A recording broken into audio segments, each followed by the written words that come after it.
السلام عليكم kusoo dhawaada cilmi baaris channel muuqaalkeenan maanta waxaan kaga hadlaynaa qaar ka mid ah waxyaabaha la yaab kale ee caalamka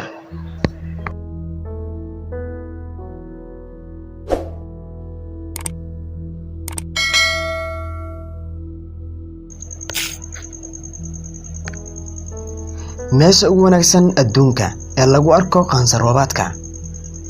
haddii aad tahay mid jecel daawashada qansar roobaadka ama daneeyo muuqaalka midabada qurxoon ee jeegaanta haddaba gobolka Hawaii ee dalka Mareykanka waa goobtada dalxiiska daraasad ay daabacday ururka saadaasha hawada Mareykanka sanadii 2021 ayaa xusay in aagga buuraha ee gobolkan ay tahay mid aad u qurux badan xilli roobaadka kuwaas oo fura u ah aragtida qansar roobaadka wasaqowga hawada iyo xaddiga badan ee hirarka qulqulaya ayaa sidoo kale caawiya in Hawaii lagu daro liiska meelaha ugu qurxoon caalamka sidoo kalena kamid ah meelaha laga arko qansar roobaadka ugu badan adduunka labada wadan ee mamnuucay biyaha Coca-Cola meel kasta oo aad tagtid dunida waa wax iska caadi ah ku raaxaystid cabitaanka biyaha Coca-Cola meel kasta ay ku cabi kartaa biyahan marka laga reebo labada wadan ee waqooyiga Korea iyo sidoo kale wadanka Cuba waxaa mamnuuc ka ah cabitaanka biyahan marka aad joogtid labadan wadan ee North Korea iyo sidoo kale Cuba siday sheegtay BBC-da tan ayaa sabab u ahayd cunaqabataynta ganacsi ee dhanka Mareykanka ee saaran wadamadan si kastaba ha ahaatee waa mamnuuc isticmaalka Coca-Cola ee labadan wadan taasoo ka dhigan in qofka isticmaala cabitaankan lagula kici doono xarig ama jirdil meesha qaado dhammaan dadka dunida ku nool tirada guud ee dadka dunida waa ku dhawaad ama in ka badan 7.8 bilyan oo qof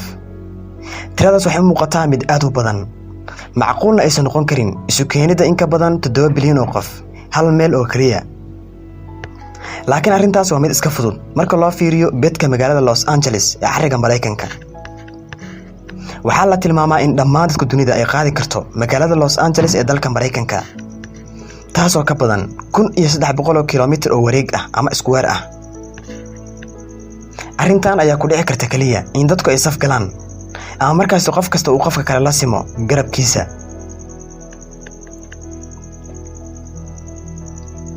dalka ay soo booqdaan dalxiisayaasha ugu badan adduunka Faransiisku waa wadan aad u qurux badan kaasoo soo jiita indhaha dalxiisayaal badan oo ku sugan caalamka wuxuu leeyahay meelo caan ah goobo taariikhi ah iyo sidoo kale dhul beereed aad loo qurxiyay taasoo sababtay booqashada malaayiin qof ee dalkani Faransa magaalada Paris ee caasimadda Faransa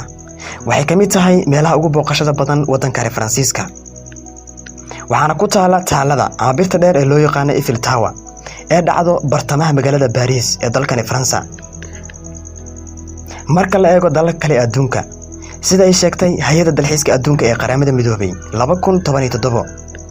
dalkani Faransiiska ee dhaca qaaradda Yurub waxaa soo booqday 86 milyan oo qof sidoo kale Spain waxay ahayd meesha labaad ee ugu caansan ee soo booqdeen 81 milyan oo qof waxaana soo raaca wadamada USA China iyo sidoo kale Talyaaniga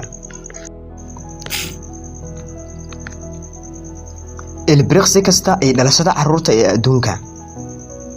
ilbriqsi kasta waxaan soo dhaweynaa dhalashada 4 carruur ah oo cusub oo ku soo biiro tirada guud ee dadka caalamka samee xisaab yar waxaad ogaan doontaa intaas la micno tahay inay jiraan ku dhawaad 250 dhalasho daqiiqad kasta 15000 saacadiiba iyo dhalashada 360,000 oo carruur ah maalin kasta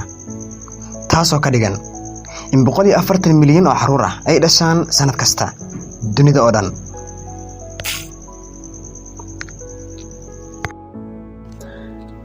haddii aad danayso muuqaalada noocan oo kala ah fadlan ku soo biir kanaalkan cilmi baaris oo taabo calaamadda subscribe-ta si aad ula socotid muuqaalada kale ee aan soo geli doono waad ku mahadsantahay daawashadaada